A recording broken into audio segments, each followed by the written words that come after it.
Dan sekarang ini di pabrik yang terakhir ini alhamdulillah, syukur. Saya panjatkan kepada Allah yang Maha Kuasa, selalu mendapatkan perusahaan yang cocok, disenangi sama atasan. Mungkin mereka nyenengnya aku bukan semata-mata hanya sekedar nyenengin, enggak. Mungkin mereka melihat bagaimana saya bekerja, karena saya orangnya adalah pekerja yang serius. Maksudnya pada saat aku orangnya seneng guyon, seneng bercanda, tapi kalau sudah dihadapkan dengan satu tanggung jawab, guyonan itu saya sisihkan. Saya fokus pada pekerjaan. Ya mungkin mereka memilih di perusahaan karena jelas pekerjaannya. Sementara kalau yang di fishing, yang di perikanan, kemudian yang di konstruksi, mereka kebanyakan mengeluh. Mungkin karena di bangunan kan tahu sendiri kerjanya di luar. Yang namanya bangunan kan belum jadi. Kalau buat di dalam mungkin di musim dingin kan kendalanya. Di bangunan nggak mungkin ada penghangat di bangunan kan. Mereka keluhannya di situ. Kalau di laut ya tahu sendiri, laut kita harus melawan arus angin kan. Capek kerja di laut. Di perkebunan juga gitu, kerja di kebun-kebun. Kita harus melawan cuaca di Korea yang kurang bersahabat. Selama 1 tahun hanya 3 bulan kita bisa menikmati cuaca yang kayak di Indonesia, yang panas sedang. Tapi 9 bulannya kita harus pakai jaket dingin. Mungkin ini kasusnya sama dengan kenapa aku bisa ke Korea berkali-kali. Banyak yang heran, kok kamu bisa sampai 2, 3 kali, 4 kali.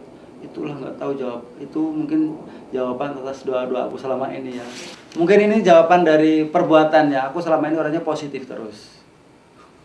Jadi kalau kita selalu berbuat positif, selalu berusaha membuat orang lain senang, selalu berusaha untuk menjadi pribadi yang disukai, kita kemana-mana akan dikasih jalan mudah.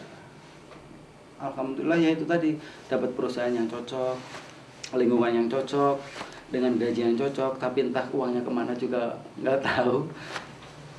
Tapi memang dari awal cita-citaku bukan mengumpulkan uang. Aku nggak senang jadi orang kaya raya, nggak senang. Aku senangnya jadi orang yang cukup. Maksudnya cukup bukan harus punya ini punya ini, enggak. Aku justru kalau jadi orang kaya aku kasihan sama yang miskin. Gitu. Jadi aku pengen jadi orang yang biasa-biasa saja. Orang yang biasa tapi cukup. Kalau orang kaya kan takutnya nanti ketika dia jatuh deritanya kan luar biasa. Tapi kalau jadi orang biasa, di saat dia agak naik, dia bisa menikmati. Di saat dia jatuh, udah biasa. Karena awalnya juga dia jatuh gitu. Uang bukan segalanya, tetapi segala-galanya pakai uang. ya memang jujur aku sering di dunia KBRI ada apa istilahnya, ada tamu-tamu, nyambut tamu DPD DPR itu. Aku sering tanya ke mereka, maksudnya memberikan masukan ke mereka, Mbok Yao, TKI itu diangkat dari sisi yang seperti ini gitu loh. Maksudnya seperti misalkan yang bisa nyanyi, yang bisa MC, yang punya potensi lebih. Jadi jangan hanya media itu mengangkat TKI yang di Arab yang selalu dibunuh, terus TKI yang di Malaysia yang dibakar, yang ditelanjangi, yang diperkosa. Itu bisa diangkat hanya informasi, tapi jangan dilebih-lebihkan. Selalu tiap hari diangkat ke media. Dan selama ini kayaknya jarang sekali media mengangkat TKI yang berpotensi. TKI yang misalkan bisa eksis sebagai penyanyi di Korea. Banyak sekali teman-temanku ya, ada yang dipanggil-panggil itu kan dapat job-job dari orang Korea.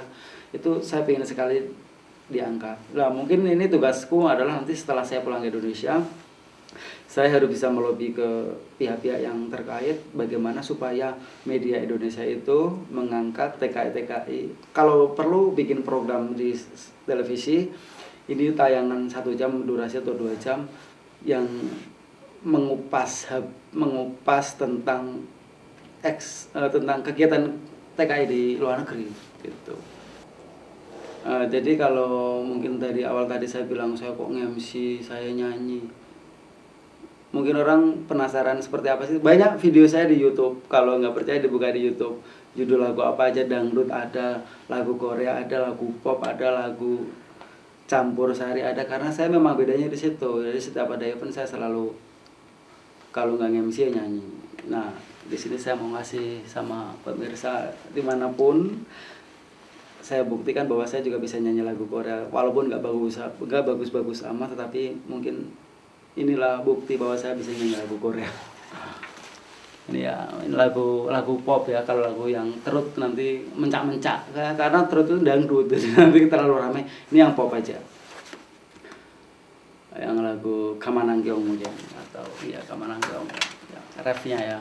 사랑해요 나도 울고 있어요. 난 보고 싶어서 말하고 싶어서 차라리 죽고만 싶어요.